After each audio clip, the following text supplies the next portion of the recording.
ler a palavra de Deus, depois nós vamos orar. Levítico 1.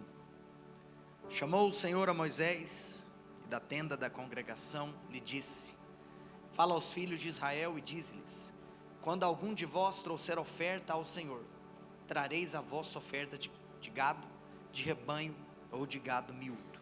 Se a sua oferta for holocausto de gado, trará macho e sem defeito. A porta da tenda da congregação o trará, para que o homem seja aceito perante o Senhor. E porá a mão sobre a cabeça do holocausto, para que seja aceito a favor dele, para a sua expiação.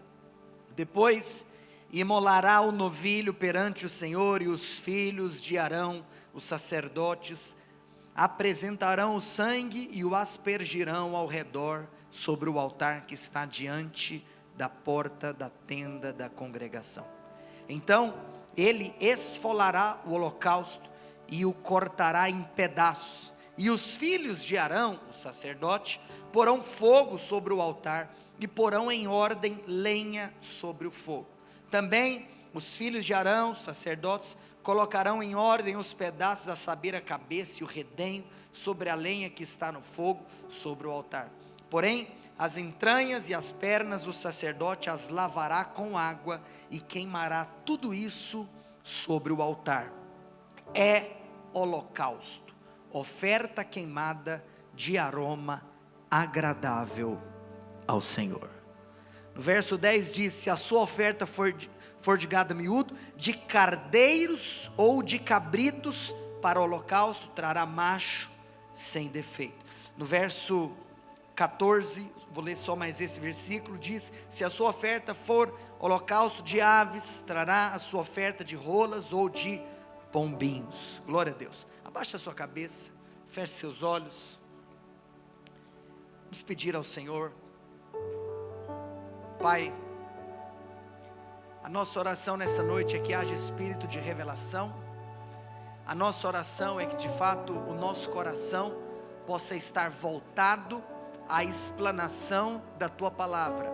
Eu oro para que de fato tenhamos olhos abertos para ver, ouvidos abertos para ouvir, e acima de tudo, que nós possamos com revelação recebermos no nosso coração, no nosso espírito, essa mensagem que tem poder para transformar a nossa vida.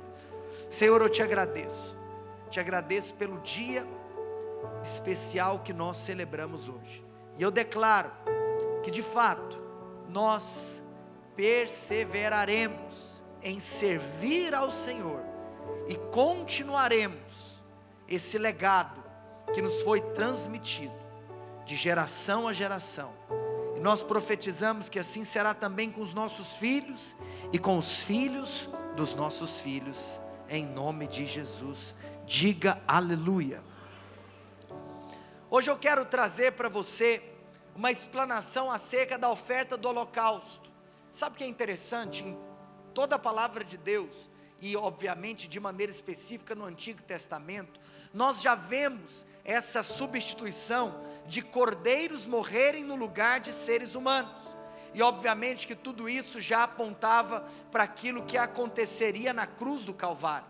Por mais que eu li com você a descrição da oferta do holocausto aqui em Levítico capítulo 1, nós precisamos de nos lembrar que literalmente a própria Páscoa, ela acontece pela primeira vez em um momento da história aonde um cordeiro morreu no lugar de um ser humano. Não sei se você se lembra, quando Deus estava libertando o seu povo da escravidão egípcia, o povo estava por 400 anos naquela nação. Eles então recebem a graça de serem livres daquele jugo. Deus levanta um libertador chamado Moisés, e ele então conduz um processo que foi demorado do ponto de vista que não aconteceu da noite para o dia. Houve literalmente muito litígio entre Faraó e Moisés. Faraó tenta negociar com Moisés. Você sabe que em um ponto dessa história, um tanto quanto tenebroso, digamos assim, nós vimos o próprio Deus derramando 10 pragas contra aquela nação. Uma praga pior do que a outra, coisas horripilantes acontecendo. até que então chega a última praga. A última praga era a morte dos primogênitos. O anjo da morte passa sobre as casas, matando os primogênitos de cada família. Mas Deus livra o seu povo. Como que Deus faz para livrar o seu povo? Deus então declara que aqueles que faziam parte da nação do Senhor, em meio a essa nação estrangeira, deveriam matar um cordeiro, e eles deveriam então pegar o sangue do cordeiro morto, e aspergir, passar o sangue nos umbrais, do lado de fora, da porta de cada casa. Ou seja, quando o anjo da morte fosse passar por aquela casa, se aquela casa tivesse pintada de sangue do lado de fora, o anjo da morte então não poderia passar, não poderia entrar e matar aquele primogênito. Isso é a Páscoa. A Páscoa nasce na 10ª praga que foi derramada no Egito. A 10ª, que literalmente foi a última, simboliza então esse processo de saída, esse processo de salvação e de libertação. Agora, engraçado você pensar que literalmente Páscoa significa isso. Talvez alguns teólogos até brincam que essa palavra, na realidade, ela nem existiria na língua portuguesa, então até mesmo a terminologia Páscoa era um aportuguesamento da expressão pascuar. E pascuar, se existisse esse verbo, seria o mesmo que saltar ou pular. Por quê? Porque quando o anjo da morte estava para entrar naquela casa, se os umbrais estivessem pintados de sangue, aquele anjo, então, ele seria obrigado a saltar, pular, pascuar aquela porta, e ele não poderia entrar lá dentro. E hoje pela manhã, contando isso, eu estava relembrando algumas cenas um tanto quanto hilárias que eu vivi na minha infância. Sabe, eu sou tão carnal, que às vezes sentado à mesa para almoçar com a minha família, com meu pai, com a minha mãe, com meu irmão, às vezes eu e meu irmão tínhamos algumas discussões assim, um tanto quanto infantis e bizarras. Meu irmão é um camarada alucinado por frango, e às vezes a gente brigava por qual pedaço cada um ia pegar. Sabe aquele negócio assim, quando só sobra uma coxa, miséria, infelicidade. E aí então a gente ficava, nós estávamos ali nos degladiando por algo tão besta. Aí eu fico pensando, cara, isso além de ser carnalidade, em alguns contextos também é pecado. Eu fico pensando que eu sentado na mesa pecava, talvez até por encheção de saco. Você que ama encher o saco das pessoas, você está em pecado, infeliz, né? Encher o saco dos outros é pecado, né? Então, enfim, mas agora imagina só, a gente ali, ao invés de ter um coração grato, ao invés de ter um coração feliz, a gente ficava brigando por pedaço besta de alguma coisa. Aí eu fico pensando, por que eu contei isso? Pensa, se naquela família, você sabe que o sangue aspergido na porta era o sangue do cordeiro morto, sim ou não? Mas na ocasião da Páscoa, lá dentro da casa, eles precisavam se assentar e comer o cordeiro que havia sido morto. E aí eu fiquei pensando então, a cena de uma familhinha na mesa, que talvez deveriam ter 2 filhos enjoados, igual eu e meu irmão, aquela coisa toda, né? E o primogênito que ia ser morto, né? Jesus poderoso. Mas imagina só, se naquela cena ali da família, houvesse uma briga. E eu fico pensando, se no exato segundo, que 2 irmãos bestas estivessem brigando, porque ia pegar tal parte do cordeiro assado, se naquele momento, no meio do pecado, passasse o anjo da morte. Meu Deus, o anjo da morte está passando, e eles estão pecando lá dentro. Se o sangue estivesse aspergido do lado de fora, mesmo se houvesse pecado lá dentro, o anjo não podia entrar. Sabe por quê? Porque o sangue do cordeiro é mais forte, é mais poderoso do que o pecado do homem.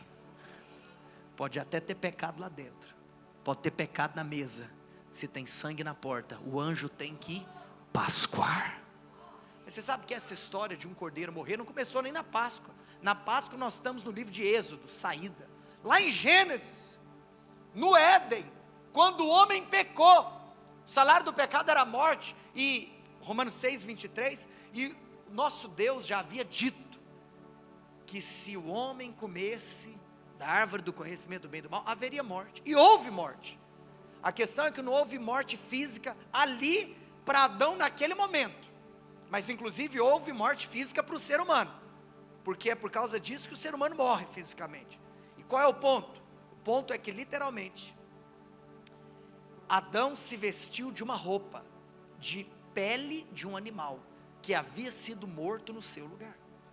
Então no Antigo Testamento nós já temos essa história, de um cordeiro ser morto no lugar de um homem. Agora, isso ficou institucionalizado em Levítico capítulo 1, por quê? Porque esse povo que sai do Egito, Páscoa, 10ª praga, libertação, Êxodo, travessia, Mar Vermelho, em busca da terra prometida. Quando esse povo para na frente do Monte Sinai, Deus manda Moisés subir o Sinai. Todo mundo sabe que naquele momento que Moisés sobe o Sinai, Deus então entrega para o seu servo Moisés a sua lei. E a lei do Senhor, ela é composta por mandamentos e ordenanças, juízos. A lei do Senhor, ela então contempla uma série de ritos, uma série de cerimônias. E para que tudo isso apontava? Obviamente, para a vinda de Cristo. Por que hoje nós não precisamos mais de seguir alguns ritos, de seguir algumas cerimônias? Porque aquelas cerimônias e aqueles ritos eram proféticos. Agora, a profecia se cumpriu, porque aquilo que antes era sombra no Antigo Testamento, se torna realidade no Novo Testamento. Agora, vale ressaltar que todos os princípios éticos e morais que nós encontramos na lei, são princípios éticos e morais que permeiam em nosso meio até hoje. E lembra que no Sermão da Montanha, Mateus capítulo 5, 6 e 7, o Senhor Jesus inclusive eleva o padrão da lei. E inclusive, até se você pensar em uma sociedade que nem teme a Deus, toda a base da moralidade cívica humana está pautada na lei que Deus havia dado a Moisés. Por isso que muito antes de apenas ser pecado do ponto de vista espiritual, o descumprimento dessa lei é crime do ponto de vista humano e natural. Agora, qual é o ponto então? Que se o homem desejasse agradar a Deus, ele deveria então cumprir a lei. E aliás, eu vou mais profundo, não apenas se ele desejasse agradar, se ele literalmente desejasse ser salvo, porque em todas as eras a salvação está centrado no quê? Em Cristo. Agora, lembra da promessa de Gênesis 3,15? Quando o homem tinha pecado, Deus então vira para a serpente, quando ela quer fazer um algazarra, e fala assim: serpente, serpente, você está aí toda saidinha, né? Mas eu quero te contar uma coisa: o descendente dessa mulher que você enganou, vai esmagar a sua cabeça. Você até vai tentar lhe ferir o calcanhar, mas ele vai pisar na sua cabeça. Sabe o que isso significa? Que naquele momento da história, a primeira profecia estava sendo liberada. Sabe quem foi aquele que liberou a primeira profecia da história? O próprio Deus. Deus profetizou a vinda do seu filho. Ou seja, no Antigo Testamento, quando as pessoas realizavam esses sacrifícios, estavam profeticamente declarando que acreditavam que um dia o Messias viria. Sabe o que é poderoso? Que eu quero te mostrar aqui agora. Que quando nós olhamos para a oferta do holocausto, tudo que envolve a oferta do holocausto aponta para Cristo. E antes, inclusive, de te mostrar, eu preciso te relembrar uma coisa. Vem comigo. A lei das ofertas, E nós, quando olhamos para os 5 primeiros capítulos de Levítico, nós temos a lei das ofertas. A partir do capítulo 6 começa a lei da pureza. Mas a lei das ofertas era composta por 5 ofertas: o holocausto, oferta pacífica, oferta de manjares, oferta pelo pecado e oferta pela culpa. E por que hoje eu quero enfatizar o holocausto? Porque a cruz é o holocausto perfeito. Por quê? Vamos lá. Quando que a oferta pelo pecado acontecia? Quando alguém literalmente tinha um ato pecaminoso. Quando alguém errava, pecava, ele deveria então trazer oferta pelo pecado. Portanto, eu tenho uma afirmação que eu quero te fazer e que você guarde isso na sua memória. Hoje você está aprendendo uma coisa aqui. A oferta pelo pecado trata com seus pecados. A oferta do holocausto trata com o seu pecado. Por que eu enfatizei o som da letra S? Para te dizer que uma coisa são os pecados, os atos pecaminosos que você comete. Outra coisa é o pecado no singular. O que significa o pecado no singular? A condição do homem caído, a natureza pecaminosa. Todo homem nasce com a natureza pecaminosa. Ele não se torna pecador depois de ter cometido o primeiro ato. Ele só comete o primeiro ato porque ele já é um pecador. E sabe o que é louco? Então, quando o camarada errava, ele tinha que fazer uma oferta chamada oferta pelo pecado. A oferta pelo pecado era uma oferta que tratava com os pecados, com as atitudes. Mas depois ele tinha que oferecer o holocausto, porque ele não estava oferecendo o holocausto só porque ele tinha pecado. Ele estava oferecendo o holocausto, por isso que o holocausto era uma oferta obrigatória. Não haveria salvação se não houvesse a realização do holocausto, porque no holocausto eu reconheço que eu sou pecador. E sabe o que é poderoso? Nenhum homem poderia realizar o holocausto se não tivesse feito antes, em algum momento da sua vida, uma oferta pelo pecado. Por quê? Porque você não pode falar que você reconhece que é pecador se você não se arrepende da sua velha prática. Por isso que hoje, inclusive, quando nós falamos de salvação, a salvação está ligado com o arrependimento das velhas práticas. Se você diz nascer de novo, mas continua vivendo a sua velha vida, eu quero te falar uma coisa: nós vamos sentar para conversar, tem algo errado. Agora, nós reconhecemos que continuamos sendo tentados e que inclusive falhamos. E nós falhamos porque nós ainda temos essa carne, que depois vai ser jogada no lixo, vai ser jogada fora. Quem está comigo aqui? Por exemplo, a cruz é o holocausto perfeito. Sabe o que isso significa então? Que Deus já tratou com a sua natureza. Mesmo que de vez em quando você cometa atos errados, isso agora já não muda mais a identidade que você possui, não muda mais quem você é. Pelo contrário, quanto mais entendimento que você tiver de quem hoje você é, menos esses atos você vai cometer. Agora preste atenção, vamos entrar aqui nesse grande sacrifício. Pode passar. Eu quero, à luz daquilo que nós lemos, mostrar para você quais eram os passos, as etapas nessa oferta do holocausto. Em primeiro lugar, a primeira coisa é que o animal, ele era apresentado, ou seja, vem comigo agora, nós estamos viajando na história, nós estamos voltando na velha aliança, nós estamos voltando no Antigo Testamento, para nós vermos que tudo no holocausto apontava para Cristo e para a obra de Cristo na cruz do Calvário. O pecador, ele ia realizar o holocausto, ele trazia então o seu bichinho, o seu animal, E a primeira coisa que eu quero te falar é que esse animal, como nós lemos aqui, ele obrigatoriamente, na oferta do holocausto, deveria ser macho e sem defeito. Por quê? Porque o animal ia apontar para Cristo. Cristo possui a natureza masculina. Existe um homem assentado à direita de Deus Pai, Cristo Jesus, o homem.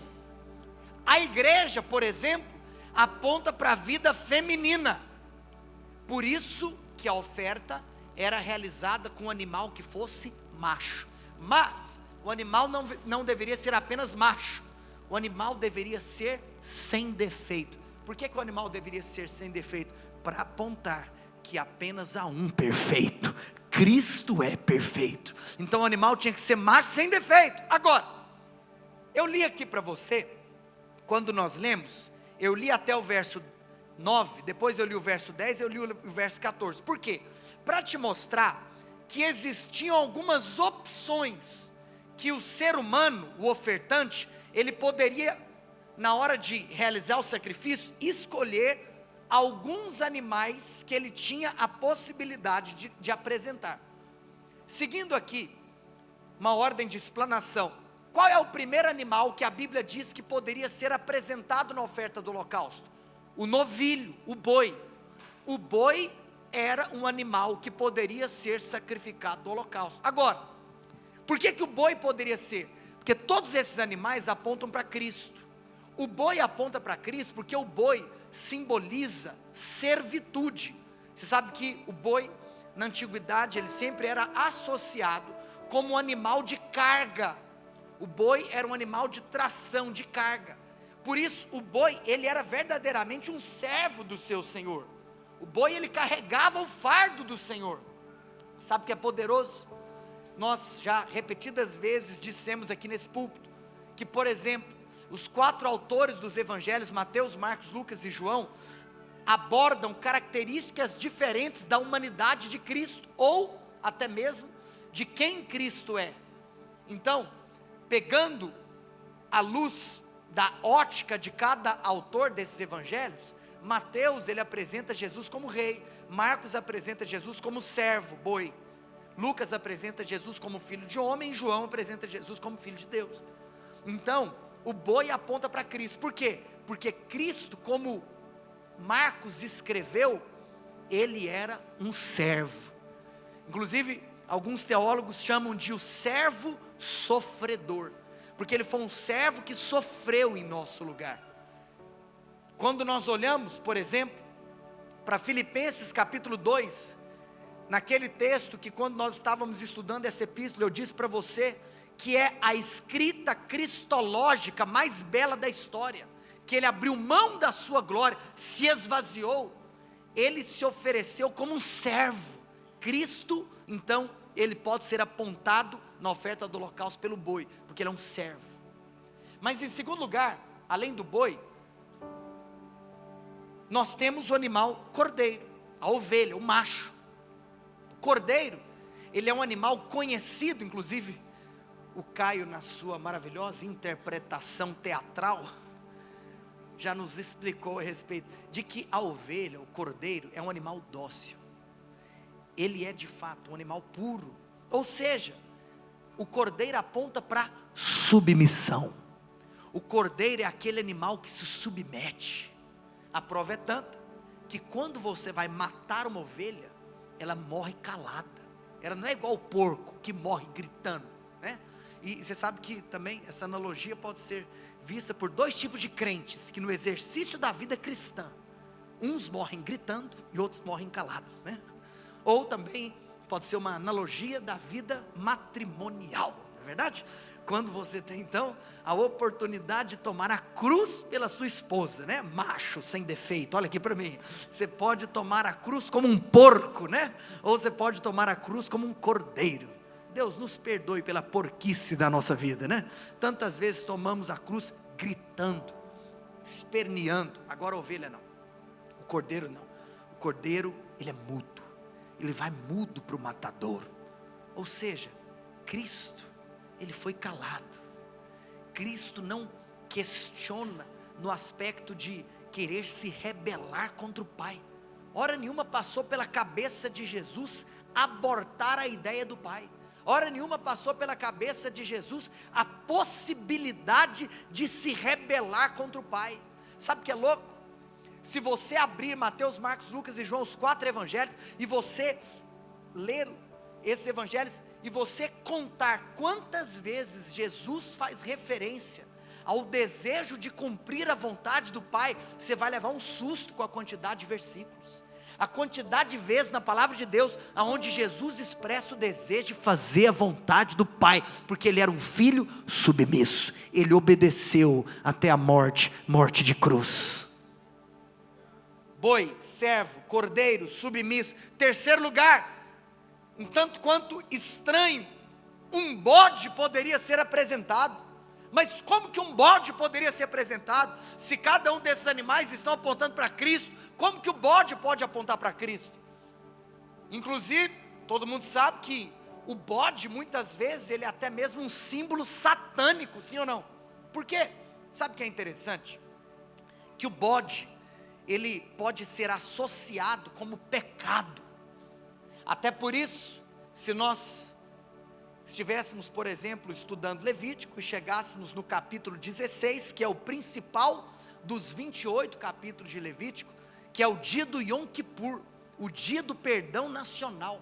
Você lembra que naquele rito deveriam ser apresentados 2 bodes, só que um bode, você tinha o bode emissário, você tinha um outro bode, que ele era chamado de Azazel, lembra disso? Que era o bode que era lançado para fora do arraial, ele era literalmente expulso, para simbolizar que o pecado estaria sendo expulso da nação, para simbolizar o perdão de Deus sobre a nação.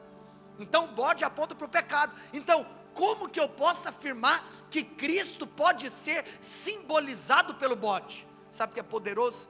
Que na segunda carta de Paulo aos Coríntios, no capítulo 5, no versículo de número 21, o apóstolo Paulo ele diz, está escrito, é inspirado por Deus, que aquele que não conheceu o pecado, ele se fez pecado por nós. Quer dizer que na cruz, Cristo se fez pecado, ele que nunca havia cometido nenhum pecado, aquele que não conheceu, ele se fez. E é por isso que nós temos o momento mais emblemático dos 33 anos de vida de Cristo na terra, quando na cruz ele diz, Eli, Eli, lama sabachthani. Você sabe que você precisa de entender o peso, a densidade, a gravidade dessa fala. Eli, Eli, não fazia sentido nenhum Cristo se referir a Deus como Eli, porque Eli, inclusive, significa Deus. Por quê?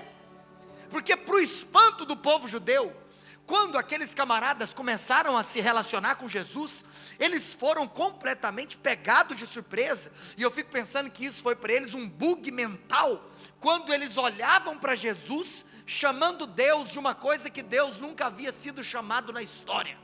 Você sabe que em todo o Antigo Testamento, Deus recebe vários nomes, inclusive nós amamos nos lembrarmos dos nomes de Deus, não é mesmo? Porque cada nome carrega um atributo, cada nome carrega uma personalidade, cada nome carrega a demonstração de um aspecto do infinito poder de Deus. Então quando tem alguém enfermo, você clama pelo Jeová Rafá, o Deus que pode, o Deus que cura. Quando tem alguém que está passando por um problema de provisão, você clama pelo Jeová Jirê, o Deus que provê. Se você está vislumbrando a conquista de um território no mundo espiritual, mas quando você olha e você aparentemente percebe então que existe literalmente uma batalha, existe uma oposição, você pode clamar aquele que é o Jeová Tsidkenu, porque ele é a nossa bandeira, e aonde nós pisarmos nós iremos fincar a bandeira do Jeová Tsidkenu. Ele é o Emanuel, o Deus que está conosco em todo o tempo. Ele nunca nos deixa, ele é o El Shaddai. Sabe o que significa El Shaddai? Quero te contar uma coisa. El Shaddai, por exemplo, faz alusão a uma criança que está mamando no peito materno. O peito para o bebê é o El Shaddai. É tudo que o bebê precisa, está ali. Tudo que nós precisamos está nele. Ele é o El Shaddai. Por que eu estou falando tudo isso? Porque várias pessoas chamavam Deus de várias coisas, mas ninguém nunca na história falou o que Jesus falou. Um dia, Jesus foi se referir a Deus, e ele chamou Deus de papai. Naquela hora, ninguém entendeu nada. Foi um espanto para aquelas pessoas. Como que pode alguém chamar o Deus Todo-Poderoso de pai, de papai, de Abba? E ele virou para os seus discípulos e falou: quando orares, orareis assim: papai. Meu Deus. Agora, por que eu estou dizendo isso? Porque aquele homem que em toda a sua vida chamou o Deus Todo-Poderoso de pai, na cruz, ele chama o seu pai de Deus. Sabe por quê? Pode. Porque ele estava carregando o meu e o seu pecado. E o nosso pecado traz separação da comunhão que nós temos com Deus. E naquele momento, o Deus Todo-Poderoso se separa do seu filho. E hoje eu tenho uma afirmação para te dizer: que talvez a maior dor que Cristo pode ter sentido na terra, não fora por intermédio dos 39 açoites sofridos, não fora por intermédio talvez dos pregos sendo fincados em suas mãos e em seus braços, mas eu poderia me arriscar a dizer, isso é uma opinião minha, que talvez a maior dor que Cristo possa ter sentido na terra foi quando o seu pai o abandonou na cruz, porque estava carregando o meu e o seu pecado. Sabe por quê? Porque ele estava com o pai a todo tempo. No princípio era o verbo estava com Deus e o verbo era Deus. Por que aqui diz que o verbo estava e era? Por que aqui não diz que o verbo apenas era? Por que a Bíblia diz que o verbo também estava? Porque nós não podemos entender que Deus se manifesta em três pessoas. Então Cristo, ao mesmo tempo que ele era Deus, ele também estava com Deus, porque ele estava com o Pai e com o Espírito Santo, no conselho da Trindade. Ele esteve com o pai o tempo todo, mas teve um momento na história que o pai o abandonou. O pai o abandonou, seu corpo ali na cruz. Meu Deus. Eli, Eli, lama sabachthani, Deus meu, por que me abandonaste? Na cruz, Deus abandonou o seu filho. Sabe o que significa? Que na cruz, Jesus chamou o Pai de Deus, para que você hoje pudesse chamar Deus de Pai. Hoje você pode dizer: papai. Sabe por que Cristo foi abandonado?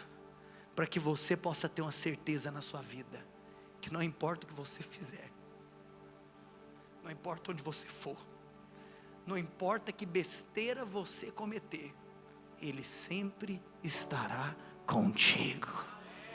Eis que estou convosco. Não são alguns, não é na maioria, não é em uma análise de caso, não. Todos os dias da sua vida.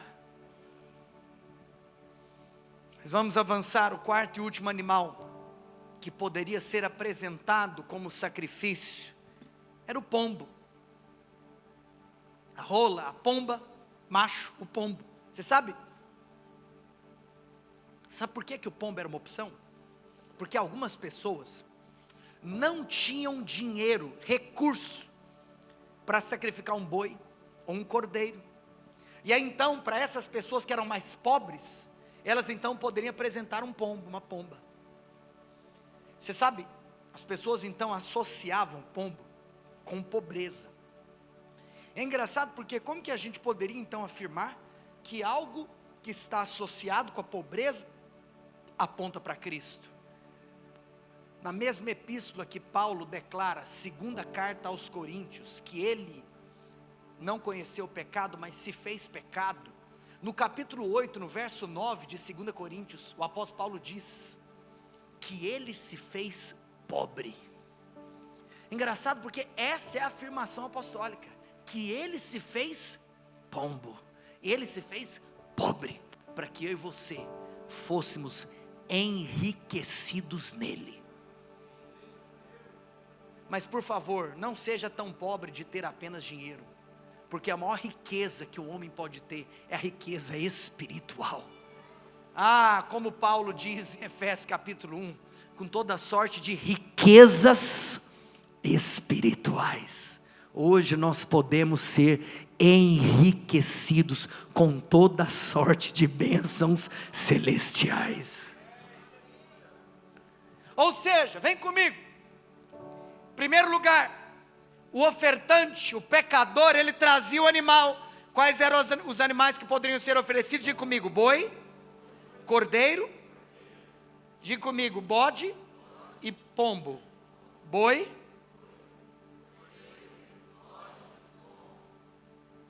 é servo, cordeiro é submisso, o bode é o pecado e o pombo é a pobreza. Tudo aponta para Cristo. Mas quando então o ofertante chegava com o animal, em segundo lugar, acontecia algo. O animal era examinado pelo sacerdote. Olha que coisa poderosa. O sacerdote não examinava o ofertante. O sacerdote não examinava o homem. O sacerdote não examinava o pecador. O sacerdote examinava a oferta. Sabe o que isso significa? Que quando o mundo espiritual olha para você, quero te contar uma coisa: o que conta, o que vale, não é o pecador. O que vale é o que o pecador está carregando. Você sabe que talvez uma das expressões neotestamentárias que nós deveríamos mais clamar, babar no chão por revelação, é uma terminologia que o apóstolo Paulo, por exemplo, ama dizer: em Cristo. Eu estou em Cristo. Nós não temos dimensão da profundidade de afirmarmos que estamos em Cristo. Portanto, quando você estiver diante de um enfermo, você pode declarar que aquela enfermidade saia da vida daquela pessoa, no nome daquele que você carrega. Não é no seu poder, não é no seu braço, não é no seu nome. A Escritura diz, Marcos capítulo 16, em meu nome curarão os enfermos e expulsarão os demônios, e se alguma coisa mortífera beberes, não lhes fará mal nenhum. O sacerdote examinava o animal. O que era examinado era o animal. Portanto, hoje nós podemos descansar que quando o mundo espiritual olha para nós, ele enxerga Cristo. Não é sobre o pecador, é sobre aquilo que o pecador carrega, é sobre quem o pecador traz. Mas em terceiro lugar, depois que então o sacerdote examinava o animal. E por que o sacerdote examinava o animal? Porque o animal tinha que ser sem defeito, por isso que precisava então ser examinado. Mas depois acontecia uma coisa doida, porque o ofertante, ele necessariamente, obrigatoriamente, ele precisava de colocar as suas mãos sobre a cabeça, sobre o animal, a imposição de mãos. Por que o ofertante então, imagina só, ele trazia o animal, o sacerdote examinava o animal para ver se o animal era sem defeito, e depois que então aquele sacerdote declarava, atestava o estado daquele animal sendo apto para a realização do holocausto, o ofertante então colocava a sua mão sobre a cabeça do animal.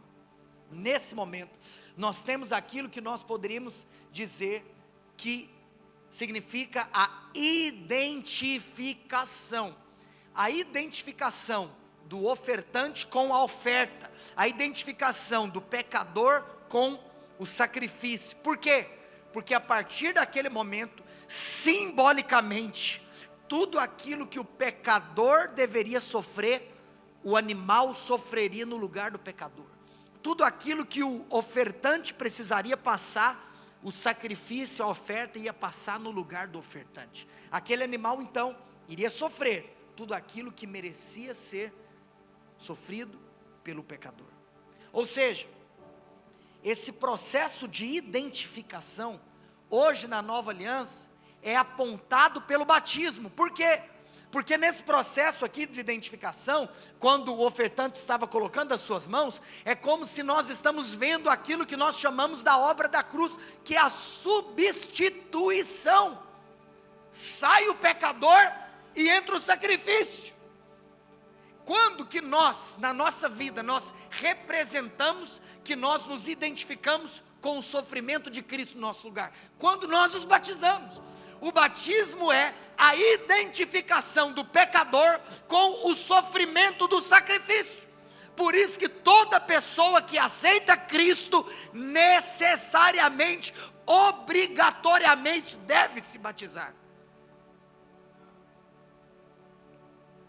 Porque o batismo é a identificação.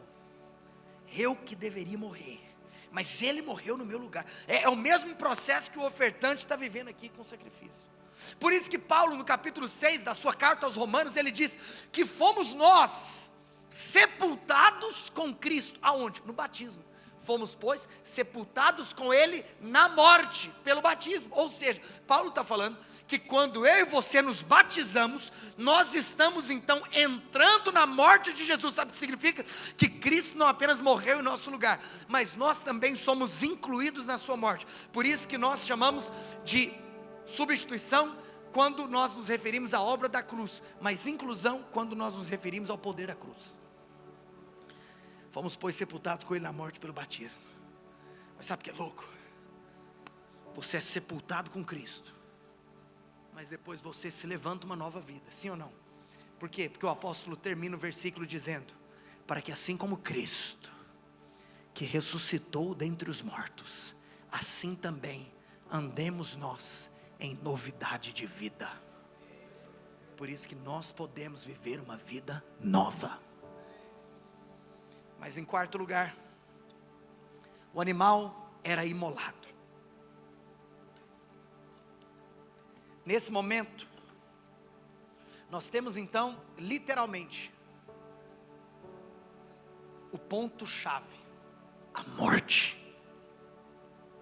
O animal morria no lugar do ofertante. Mas sabe o que é poderoso? Que está escrito em Levítico capítulo 1, que quem mata não é o sacerdote, quem mata é o ofertante. Por quê? Porque isso já era profético. Porque isso está apontando para aquilo que Cristo viveria. Cristo foi morto na cruz do Calvário. E eu te pergunto, por causa de quê? Por quem? Cristo foi morto por causa do meu e do seu pecado. Foi por causa dos nossos pecados que Ele foi parar na cruz. Ou seja, Cristo não foi para a cruz por causa da perseguição do Império Romano. Ele não foi para a cruz por causa de uma perseguição política. Ele não foi para a cruz porque o Império Romano venceu. Eu mesmo disse para você aqui, eu acho que há uns 3 domingos atrás, que quando Judas traz Jesus por 30 moedas de prata, e nós temos aquela cena então, de Judas dar um beijo do jardim do Getsêmani, para simbolizar para os soldados quem era Cristo. Quando os soldados chegam perguntando quem é Jesus, e Jesus fala, sou eu, todo mundo cai no chão. Vê lá se o Império Romano teria poder para prender Jesus. Não foi o Império Romano que matou Jesus, não foi César que matou Jesus, não foi Herodes que matou Jesus, não foi Pôncio Pilatos que matou Jesus. Mas não apenas o Império Romano, não foi também os judeus, não foram os judeus que mataram Jesus. Jesus não foi morto pela perseguição do Sinédrio. Jesus não foi morto porque quem o matou foi Anás, porque quem o matou foi Caifás, porque quem o matou foi algum escriba, algum saduceu, algum fariseu, algum mestre da lei. Não, Ele foi morto por causa do meu e do seu pecado. Ele se entregou. Por que ele se entregou? Porque quem matou Jesus foi Deus. E Deus matou Jesus, o Pai entregou o Filho por causa do nosso pecado. Ah não, você acha que foi a multidão que quando gritou Barrabás, tadinho, Deus se lascou? Pelo amor de Deus. Foi o nosso pecado. Foi o pecado de Adão. Foi o seu pecado. Foi o meu pecado. Você sabe que se a gente tivesse revelação disso, todas as vezes que nós estivéssemos lá, naquele ponto da tentação, quando a tentação bater na sua porta, quando você estiver na cara do gol do pecado, você pode lembrar de que foi esse pecado miserável que você vai cometer, que colocou Jesus na cruz. Se a gente tiver revelação disso, nós vamos ser mais santos. Senhor, nos dê revelação. Quando nós estivermos naquele lugar da tentação, nos livra, Pai, em nome de Jesus. O animal era imolado pelo ofertante, mas depois, em quinto lugar, o sacerdote aspergia o sangue no altar. Sabe o que é louco? Que depois que o animal era morto, quem aspergia o sangue no altar era o sacerdote. Porque o holocausto é tão belo, é tão poderoso, que não apenas o animal é apresentado como um símbolo de Cristo, mas o sacerdote também é um símbolo de Cristo. No holocausto, Cristo é a oferta, mas Cristo também é o sacerdote. Sabe por quê? Porque não há outro mediador. Não há outro mediador entre Deus e os homens. Só há um mediador, Cristo Jesus, o homem. Por isso que ele é um sumo sacerdote da ordem de Melquisedeque. Por isso que o sacerdote aspergia o sangue no altar. Sabe por quê?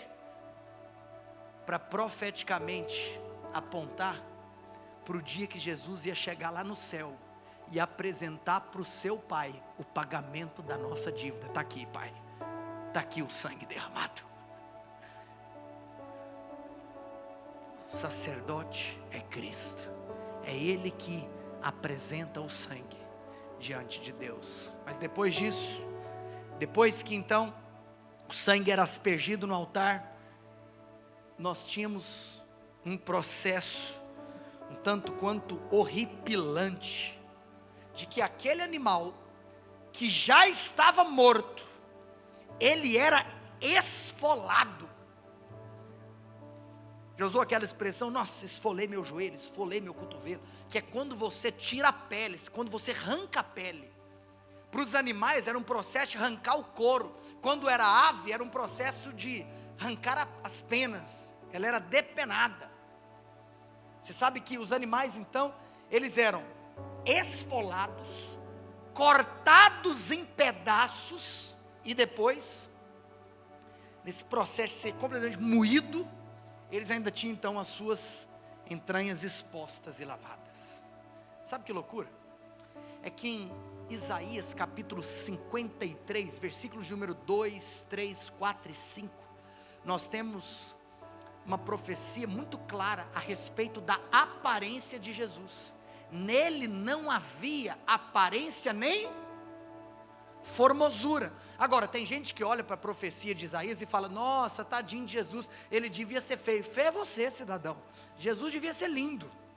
Agora, por que que Isaías falou, nele não havia formosura?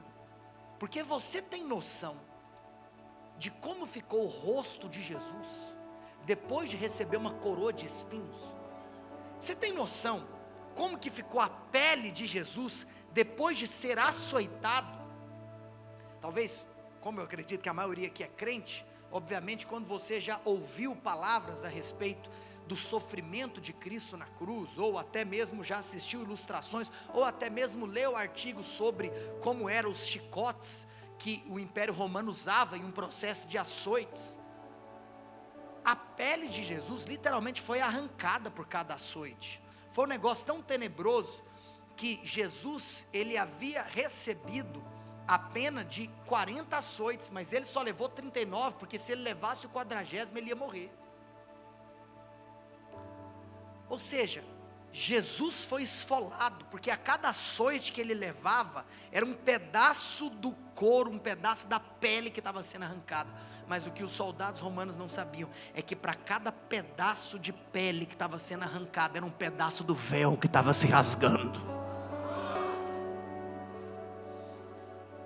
O animal era esfolado, a escritura diz que ele foi moído. O animal era cortado em pedaços. Mas eu quero te falar uma coisa, Jesus, olha, revistar Jesus de tudo quanto é jeito, tentar achar alguma culpa em Jesus. Jesus foi completamente exposto, mas nele não foi achado culpa alguma. Sabe por que Jesus morreu nu? Porque ele morreu exposto. Tudo o que aconteceu com Cristo já era simbolizado pelo animal. Mas depois nós temos em 7º lugar, o fogo no altar. O fogo no altar. Sabe o que isso significa? O fogo aponta para o juízo de Deus. O fogo na palavra de Deus, ele obviamente possui diferentes aplicações.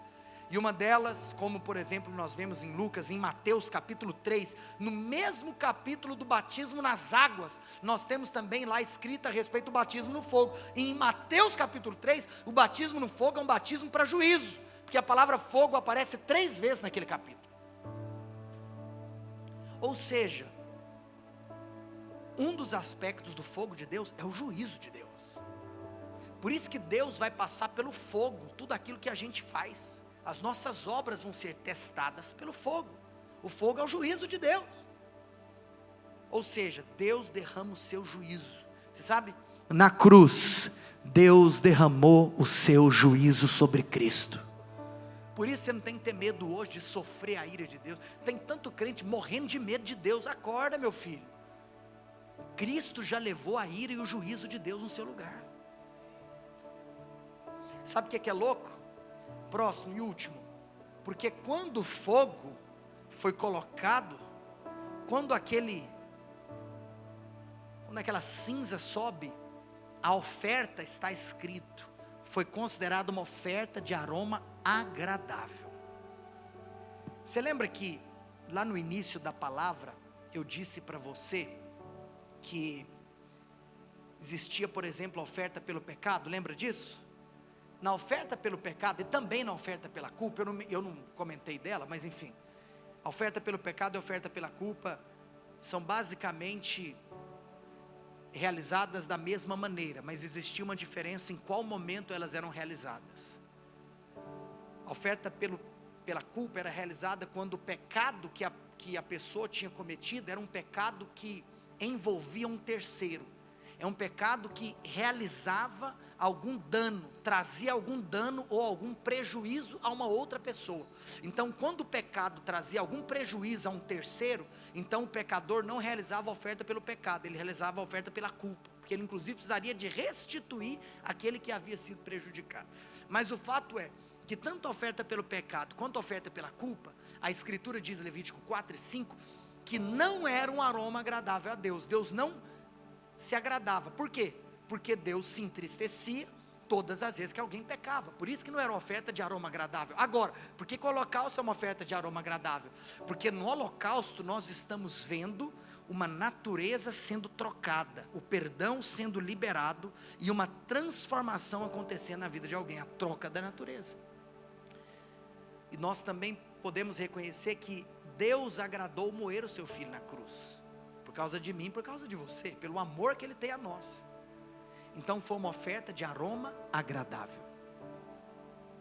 Portanto, eu quero te falar, eu quero dizer algo para você, eu quero te falar nessa noite que você pode descansar na verdade de que Deus não está irado com você, Deus não está zangado com você, porque Deus derramou a sua ira. Agora, você como filho precisa se lembrar sempre que o nosso pai, ele pode se alegrar ou se entristecer com os atos que nós como filhos realizamos. Eu tenho 2 filhas, o amor que eu tenho por elas é imutável, é inquestionável, mas as atitudes dela podem ou não alegrar meu coração. Não há nada que você possa fazer para que o amor de Deus por você aumente, mas também não há nada que você venha aprontar que faça com que esse amor diminua. Deus te ama e ponto final. O nosso coração, obviamente, sempre é de alegrar o nosso Pai. Uma vez eu ouvi um pastor dizendo que ele estava preocupado, que ele estava tenso, porque ele achava que ia vir um avivamento, mas que aquele avivamento custaria a vida do seu filho. E ele falava: Senhor, se preciso for, eu entrego meu filho. Em outras palavras, ele estava achando que talvez por avivamento vir, Deus ia matar o filho dele. Você sabe, é óbvio que nós temos que ter um coração de Abraão, de entregar tudo que nós temos ao Senhor, inclusive os nossos filhos. Mas eu quero te falar uma coisa: Deus não precisa de matar o seu filho para derramar um avivamento, porque Deus já matou o filho dele. O filho já foi morto, mas a boa notícia é que não foi o nosso, foi o dele. Aroma agradável ao Senhor. Que nós, ao meditarmos nisso, possamos nos lembrar da grandiosidade do amor e da bondade de Deus. Só para que fique claro e fixado, apaga a luz por gentileza. Queria te mostrar um vídeo a respeito da ordem do sacrifício que nós explanamos aqui nessa noite.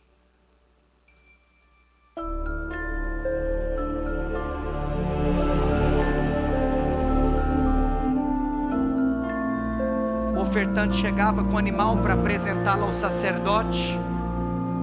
Poderia ser o boi, o cordeiro, o bode ou o pombo.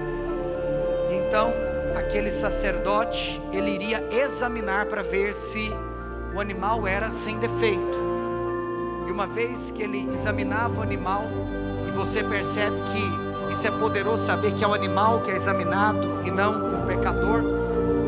O pecador agora, ele iria então colocar as suas mãos sobre o animal, para que nesse processo de imposição de mãos houvesse essa identificação, de tal maneira que agora o pecado do ofertante passaria para o animal, porque tudo aquilo que o pecador deveria sofrer, o animal ia sofrer no seu lugar.